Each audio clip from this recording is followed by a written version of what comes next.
આજે આપણે કેળાનું શાક બનાવવાનું છે, કાચા કેળાનું.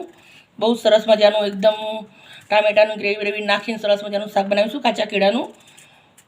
તમે પંજાબી પણ ભૂલી જાઓ એટલું સરસ મજાનું શાક બનાવીશું.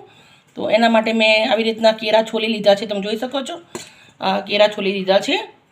બીજું પણ એવી રીતે છોલી દઈશું.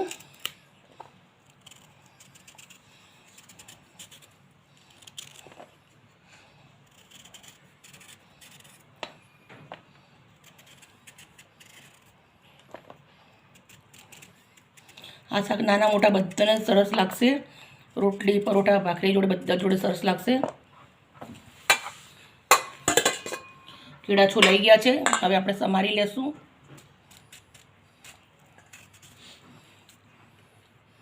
હું આના આવડા મોટા કટ કરું છું.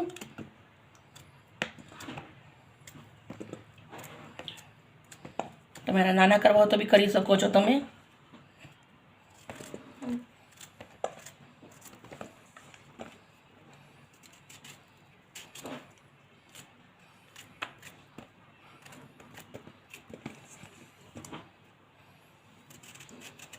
કેળા છોલી અને તરત જ શાક બનાવી દેવાનું, કેમ કે છોલેલા કેળા કાળા પડી જાય નહીંતર.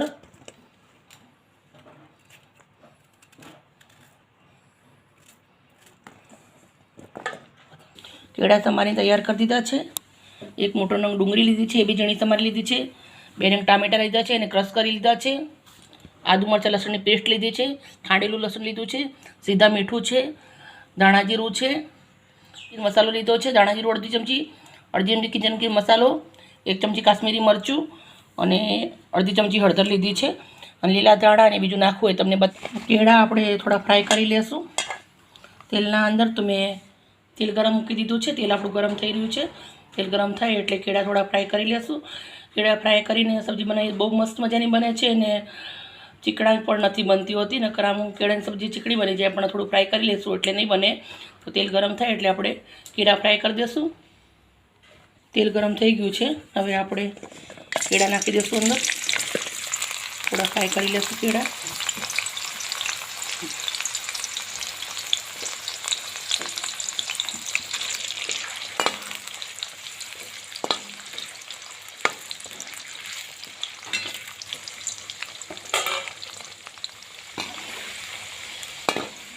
થોડા થોડા હલાવતા રહેશું આપણે કેળા, જેથી કરીને ચીપકી ના જાય.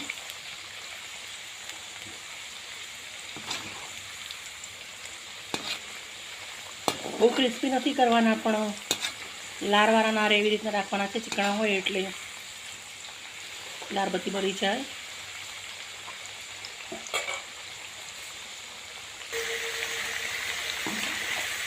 તમે જોઈ શકો મિત્રો, આપણે આવી રીતના ફ્રાય કરવાના છે. બહુ નથી કરવાના. આવી રીતના હું ખારીને અંદર કાઢી લઉં છું.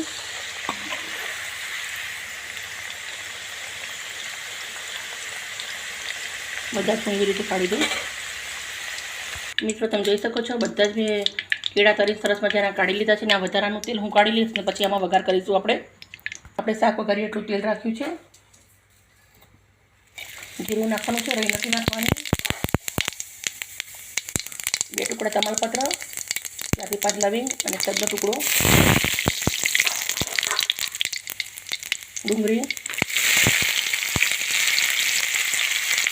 થોડી ફ્રાય થયા પછી હું નાખીશું.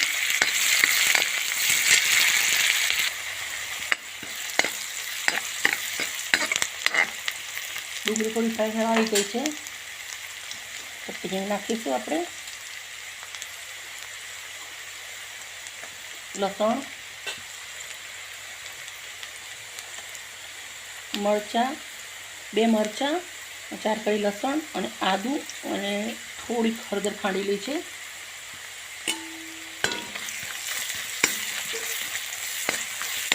એને પણ ડુંગળી થોડું સરસ મજાનું શેકી દેવાનું છે.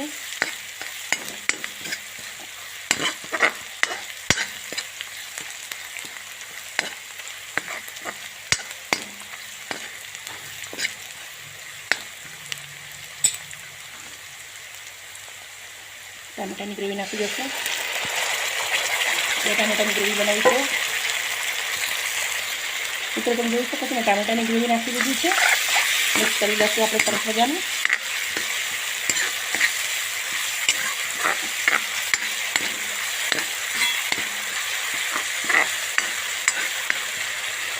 મસાલા કરી લઈશું. કાશ્મીરી મરચું નાખ્યું છે 1 ચમચી એટલું મોટું, સીધા મીઠું 1 ચમચી, ચિકન મસાલો અને ધાણા જીરું, હળદર મિક્સ કરી દઈશું. તમે જોઈ શકો છો ગ્રેવી બહુ સરસ મજાની થઈ ગઈ છે, બહુ જ મસ્ત મજાની. 2 મિનિટ સુધી શેકાવા દેવાની છે આને. પછી આપણે કેળા નાખીશું અંદર.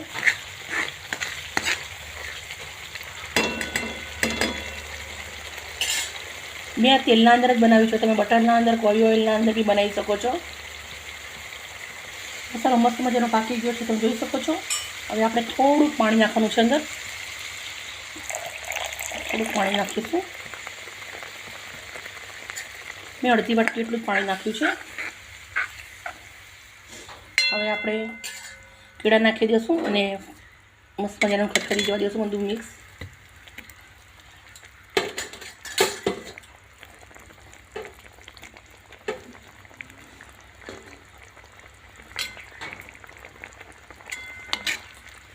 મિક્સ કરી લઈશું અને હું 5 મિનિટ સુધી ખદખદવા દઈશ. 5 મિનિટની અંદર આપણી સબ્જી રેડી થઈ જશે.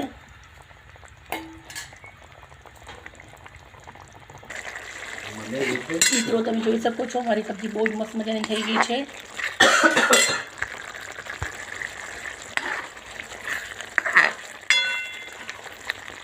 આપણી સબ્જી રેડી થઈ ગઈ છે. આપણે થોડાક લીલા ધાણા નાખી દઈશું અંદર. દાણા વગર તો સબ્જી અધૂરી જ કહેવાય. અને આપણી સબ્જી દાણા નાખ્યા પછી પૂરી થઈ ગઈ છે ભાઈ. રોટલી જોડે, પરોઠા જોડે, ભાખરી જોડે તમે ખાઈ શકો છો.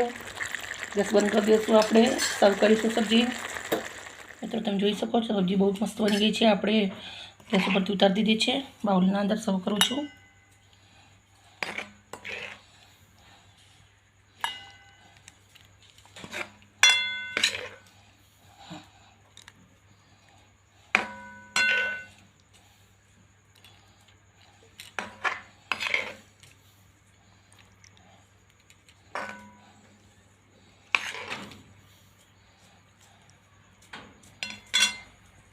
મિત્રો બાઉલના અંદર બધી સબ્જી નીકાળી દીધી છે. આ સબ્જી 2 થી 3 જણા ખાઈ શકે છે એટલી બનાવી છે મેં. તમારા ઘરે ઓછી વધારે તમે કરી શકો છો. મિત્રો બહુ જ મસ્ત મજાની સબ્જી બની છે. મિત્રો તમને મારા વિડીયો ગમતા હોય તો મને લાઈક અને સબસ્ક્રાઈબ કરજો, જેથી કરીને તમારા બાળકો માટે, તમારા માટે બહુ સરસ મજાનું રોજ રોજ હું નવું લઈને આવું. ઓકે મિત્રો, બાય બાય મિત્રો, સી યુ.